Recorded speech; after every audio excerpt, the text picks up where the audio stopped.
Welcome to the Legal Edge Coaching Podcast. This is your host, Trevor White, with Shane Smith. All right. Welcome to the show today. We are going to do our best to trudge through today. If you lose me, all of a sudden, Shane will just be riding solo. That may be what happens. And I guess that's what happens when you live on a Hawaiian island. Yeah, and I guess so. So we'll give it a go. I think today's topic is we've been talking about core four, and we talked about body, and we talked about being, we talked about balance or home life. And now we're going to talk about business today, Trevor, right? Business, right? This is the subject we've all been waiting for, right? It's the one that everybody likes to have conversations about. So you're probably thinking, hey, are we going to get into some marketing techniques? We're going to get into some tactics. We're going to get into some operations, maybe learn some new KPIs on what you did, Shane, to grow your firm from literally day one of zero to over 20 million in revenue just last year. And your numbers are already, you're already trending much higher than that this year of 2025. But anyhow, goal is to crush it this year. But oh yeah, you will. There's no doubt about it. But here's the thing, right? This is not going to be a tactical conversation. Meaning, we're not going to sit and talk to you about how to have a better messaging or how to put a different broadcast into the marketplace. We're not going to talk to you about making sure that you're talking to the right avatar when you do your marketing message. We're not going to talk about how to close clients, right? Those are different conversations we have in different formats. That's not going to happen here today because we're in the core four conversation, right? The idea of who you are as a human is more than a one or a two-dimensional human being. You are made up of four things: body, being, balance, and business. But business becomes the economic driver of it all.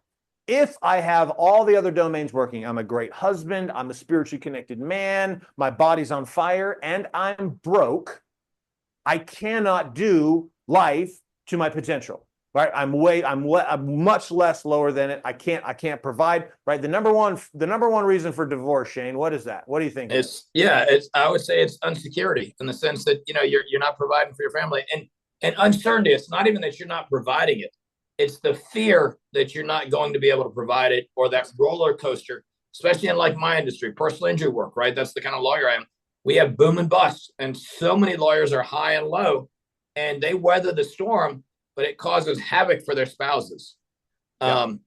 And I think the kids too, but I mean, definitely in the spouses, because there's this uncertainty, right? Can he provide? Can he give me a certain amount of money every single month, to run the home life? And is there, and our goal is always to have an abundance in everything, right? None of us are ever about just barely getting by. Mm-hmm. And I think if your business is not growing and winning, you can't have an abundant life. It's almost impossible because you're always worried about money. I just don't know how you get over that. No, and you're really, the terms you're using are basically you are in scarcity or you're in abundance, one of the two. Right. And if you're operating at all in scarcity, there is no chance. There's no chance of you being able to have peace at home, right? If you can't pay your bills, if you've got bills coming in for the firm, you've got bills coming in at home, you've got money going out here, your kid needs braces, you need all these things. And every single day you're sitting there looking at the bank account and you know that there's not enough money in there.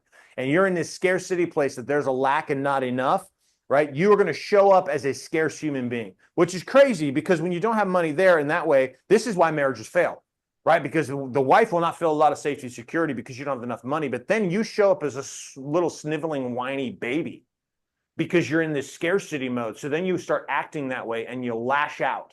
I've watched this happen many, many times. I experienced this as my empire started to fall back in 2008, 9, 10. Right, is that my very first one. I'd first done it all. I'd made it. I'd arrived at this place. I'd pursued business, built it up, starts to fall. I start getting scared of everything. And the scarcity mindset, the lack, right? There was no abundance in the game. And it became very clear to me when that happened to me that I had to figure out the game of money. I had to. It was non-negotiable because I was very aware that being broke was not a way that I had any desire to live life. Right. It just wasn't. And I don't think anyone listening, I don't think you, Shane, there was no intention. We didn't start out in the game of starting our own company, stepping out, getting our first client, doing all the things we're doing. This didn't happen because we're like, I just want a humble life of brokenness. I want to live in a trailer park and not have anything. I'm sure there's some lawyers who go to law school not with the intent to make a bunch of money, but yeah, those guys they're not on our podcast. They're not on the call. Most folks who go to law school want to make money, right? And I'm not saying everybody wants to be fabulously rich and fly around in a jet, but everybody wants to have an abundant lifestyle for their lifestyle, right? For whatever they want to have an abundance in there. Yep. And that's the part about growing the business, right? I mean, I've heard, if your business isn't growing, it's shrinking. If you're not expanding your marketing, you're shrinking. If you're not getting better, you're getting worse. And I know for me, when I wasn't making money in the firm, it started to eat away at me. I mean, if you've heard my story, I got stuck and I started self-doubting everything under the sun. Yeah. Do I even deserve to be a boss? Am I a good inspiration for my kids? Just all these things that are just based on my scarcity beliefs. And then we weren't making more money, right? I wasn't abundant. And what's so crazy, Trevor, is at the time I was making $400,000 or $500,000 take home. Right. I mean, yeah. The firm was at $2 million. My margins were good. $500,000 was plenty of money for me. But since I wasn't making more and I wasn't growing, it started eating away at me and just screwing up my whole psychology, basically, and self-image. Well, it's like this. Put it this way: if you could snap your fingers and have as much money as you wanted, nobody's going to say, "Well, I just want this little amount." Right. No one's going to say it, right? It's no different than your body. If you could just snap your fingers and have the ideal body that you wanted, no one is going to be fat. I think you're probably right there. You wouldn't. No one is going to snap their fingers and be like, you know what I want? I want to be 20 pounds overweight and have a little muffin top that I have to wear like a special stupid shirt that I've seen on Instagram that's like selling that tightens up the dad bod, tightens up no one's going to snap their fingers and want that, right? They're going to want the ideal. And so, I think that's the point, is even though you had reached what some people would look at you and perceive as, hey, you've chosen this success, you've had it, you did it, good job, you're making 400 or 500 grand a year as revenue for you, that's great, right? But why wasn't that enough for you? Why did you need to move past that? Because I'd always been taught that every year you ought to make a little bit more money, right? You ought to get, like I started in the Army, every year you got a raise. I know people who work for the government, every year they got a raise. And so it was built in them. And even when you talk about people in corporate America, right? Every year they get a raise, and then every couple of years they get a bump up the promotion ladder. So they get what? More money, right? So, and when I got stuck and wasn't making any more money, and it wasn't just that I wasn't making more money, but my firm wasn't growing anymore. I wasn't adding and getting better or bigger, right? So then it got to this point to where it's like, I'm not winning anymore because I kept score, right? On some, you can keep score however you want. Either revenue's got to go up, profits got to go up, or total clients, something's got to go up, and nothing was going up. I was stuck, and it was, terrible for my self-image. It's like, what am I doing wrong? Why is this not working? Am I not smart enough? What am I doing wrong? Right. Yeah. Especially when you look down the street and you see somebody else's firm getting bigger. Yep. Right. Or you read the jury report and they just got a big, huge settlement. Or, you see their success, and it's not that you're jealous of them, but it's they're winning and you're not. And how do you fix it? There's for sure a part that's got to be jealous. Like, you have to be. I remember meeting at a business conference with a guy, and we met, and we were about at the same level. Like, we were both chilling at about the same level economically. Both our businesses were doing about the same. And, great guy, really liked him. And then he goes his way. I go my way. It was like 2 years later. 2 years later, he comes rolling in, and he just had something different about him. This is years and years and years ago. And I'm looking at him, and I'm like, what the heck? And then I look at his wrist.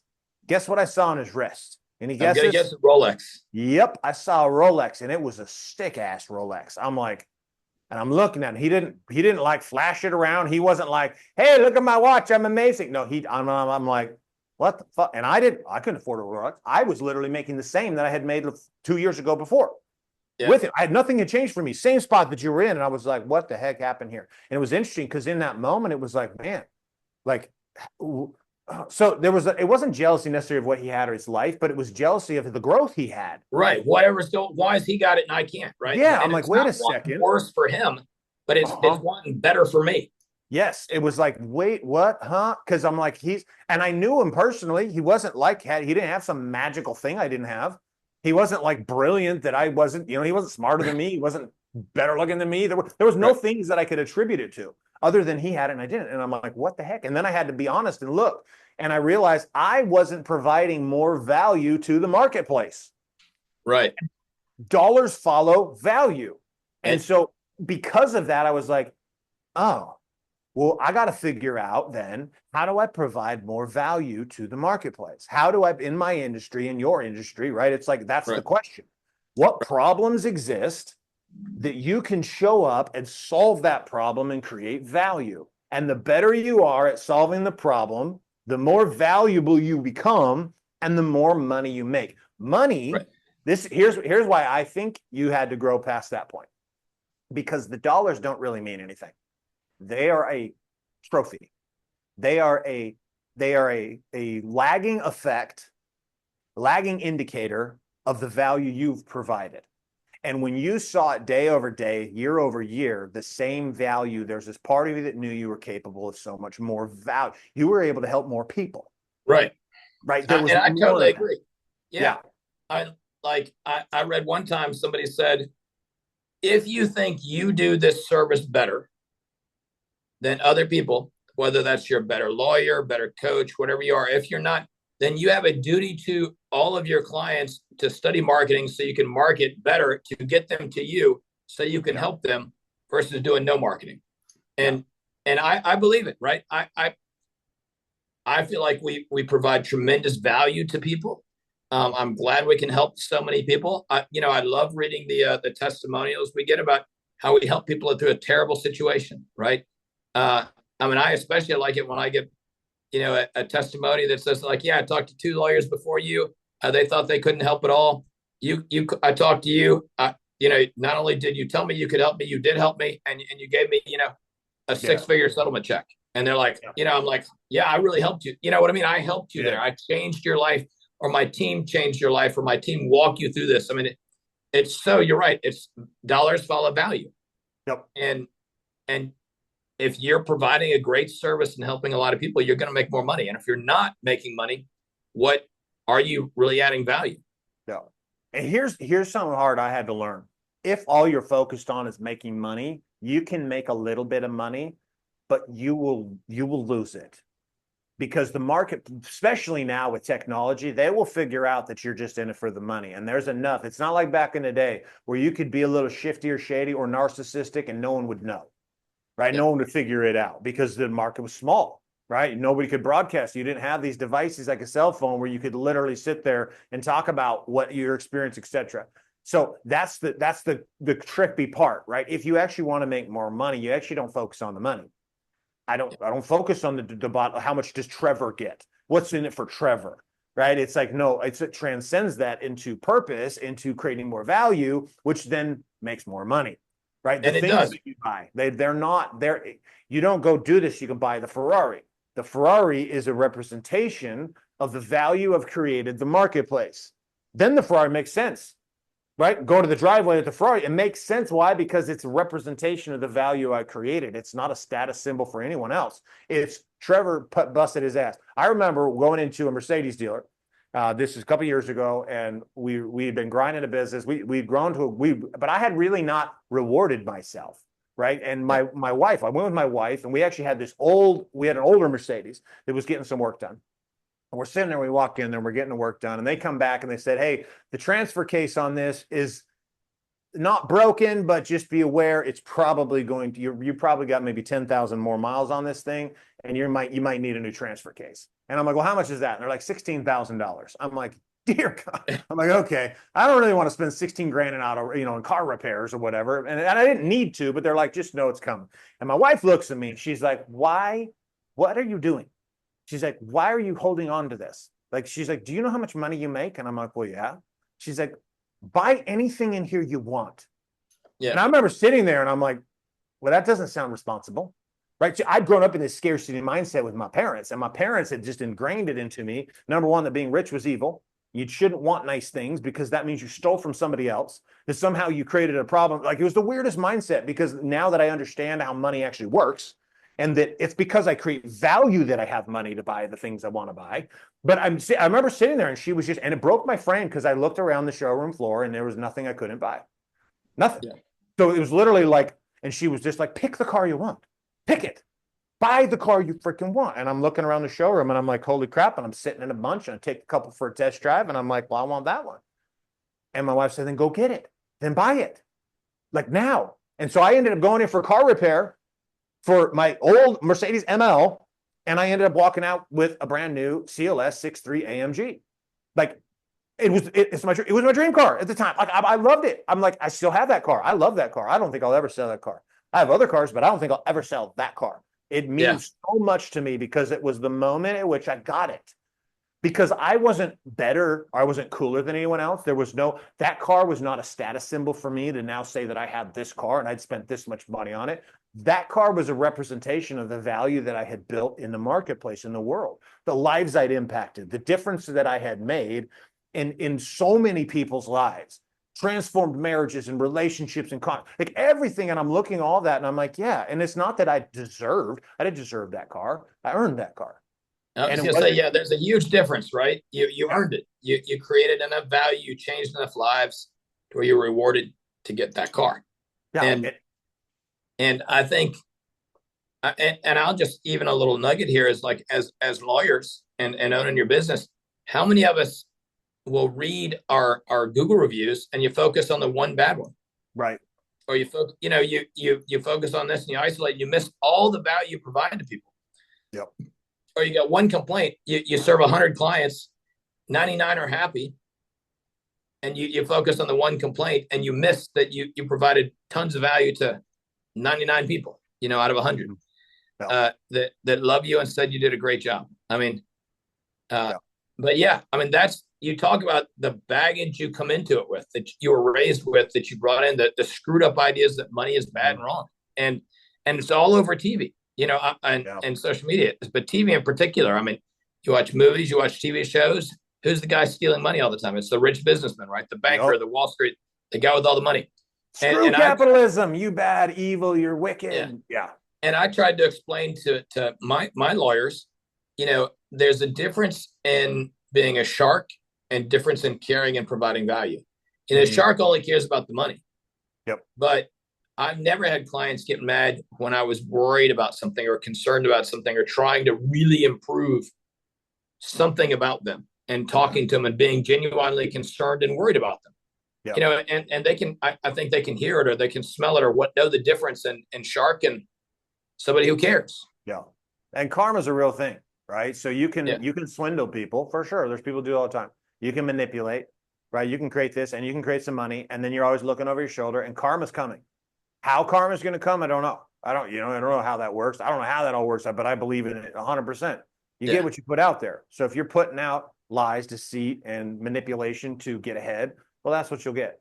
And it's going to be fleeting and small-lived, right? And the piper must be paid at some point. The piper has to be paid. And so it's like, but realizing that you have the value to give, right? And we talk about scalability, which we obviously can't dive into, intensely in this conversation. So those of you guys, you're like, not, I think everybody here, if you don't own your own law firm, you're listening to this, I'd laugh at you and wonder why. But the reality is, like, everybody listening, like, there's a process to scale that incorporates what we're talking about in this idea of value creation. It's the only reason, Shane, you were able to do what you did, right? Yeah. You would have been stuck. We say stuck, and somebody might listen. I'm like, well, that's a good place to be stuck at. That's just because you're not there. But you would have been stuck where you're at.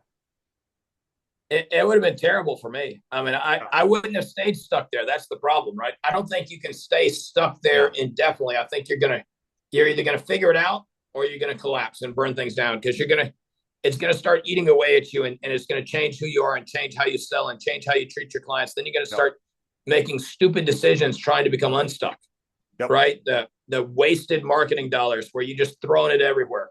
Or when you come in to meet with your clients, you're going to be pushing them to settle, because you change all your energy and just into this, you're not doing it for the right reasons, as silly as that sounds.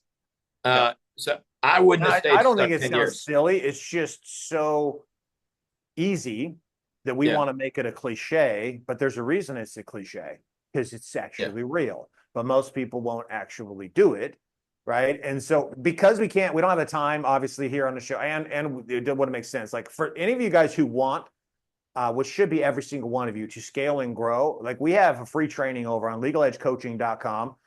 that you can get access to. It's going to kind of start you down the road of what it is that we do, what we do here at the Legal Edge. And really, it's the map that was created from the process that you followed, Shane, right? That we work together on. I mean, and you think we talk about value, creating value. It's the only reason you and I are doing what we're doing right now. Oh, right? yeah. And yeah. And the huge thing I see young lawyers struggling, I say young, just small firms, struggle year after year after year. Young in business, we'll call it. Yeah. And then I see them go to alcohol or affairs. I mean, those are the big two I focus on. Or they somehow manage to avoid that, but they've destroyed their relationship with their boys, right? Their kids. Yeah. And that's what breaks my heart when I hear, I've been a lawyer 20 years and my kids would never become a lawyer. That's terrible. That means you didn't do good. Yeah. I mean, you didn't sell the profession you poured your heart and soul into. They saw the impact it had on your life and they walked away. I mean, that's because they saw the impact it had, and it was a shitty impact because it was a terrible impact on everywhere else in their world, right? The conversation of making more money has a lot less to do with making money than you'd think. Yeah. And I didn't get that for a long time. And until you've been down that road, you wouldn't know it, right? The scalability of being able to grow your firm is so much more, because if not, it crumbles. The house of cards comes tumbling down. Every single one of you listening today, I want you to think for real quick about a colleague, could even be you, right? Think about the colleague who their house of cards is either crumbling down, has crumbled down, or is on the verge of crumbling down, right? It's not just one or two, right? If you've been doing this for a while, you can look around you. It's a lot. Oh, yeah. It's a much higher percentage than is not, right? And, Shane, you're somewhat of a unicorn.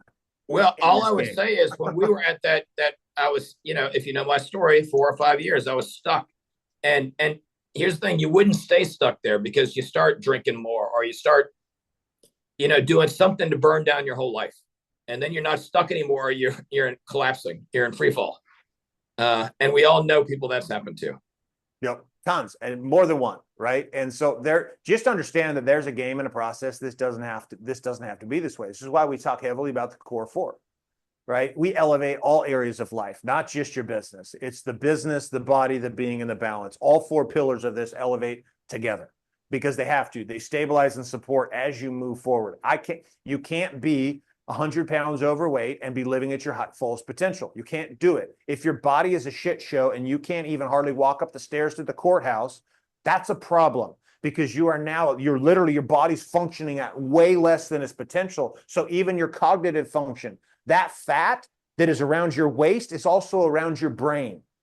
Like, this is not me making shit up. This is scientifically proven. Your cognitive function decreases. So no matter how smart you think you are, right? If you only focus on one of these domains, you will struggle, because you're now sitting on an uneven ground, right? And this is what was stabilized, your ability to grow and position out of the stuck point that you're in. My ability to rebuild my entire life was understanding that, I tried the one-dimensional life. Doesn't work, even though I became a millionaire doing that. But I lost that money just as fast. I might as well have won the lottery. That's what I was going to say. Lottery and then it's fucking losing it all. Say that again. I was going to say, you didn't stay a millionaire. That's the issue, right? No, you went into free fall mode. I was like, it was. That's why I always joke about that time of my life, because I'm like, it was like I was a kid with a lottery ticket.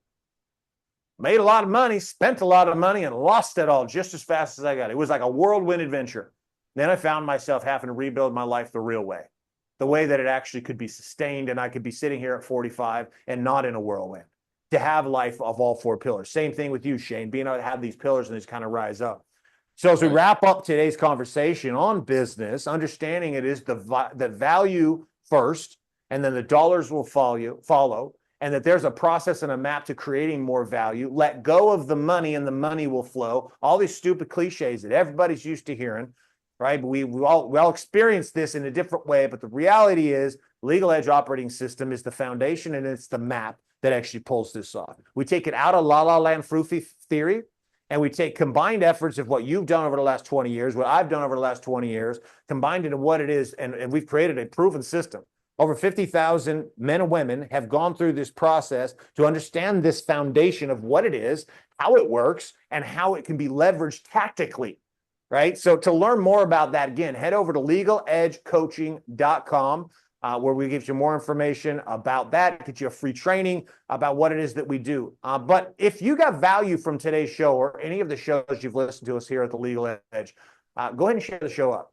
Share it with a friend, share it with a colleague, share it with a parent, share it with somebody who needs to understand that their life is more than just one dimension, right? One dimension. We are four-dimensional human beings. You guys over on YouTube, give us a like, give us a subscribe, give us a review over here on iTunes or wherever it is that you're listening to us on the show today. Any final thoughts, Shane? All I'm going to say is if you really, you got to get to that money equals value equation, right? And if you struggle with this issue, if you think money is evil and bad, or you don't deserve it, I mean, that's something to bring up in the conversation with us and work through that issue, because it's going to hold you back. It's going to be bad. If you think money is wrong, and for you to make more money, you got to take it from somebody else, it's just absolutely false. And it's going to eat away at you, and it's going to pervert all your results. That's what I'll say. Yep. Across the board, not just even in business, because that mindset will transcend everything. So it will. But that's it for today's show, guys. Like Trevor said, hit like and subscribe, and we look to talk to you next time.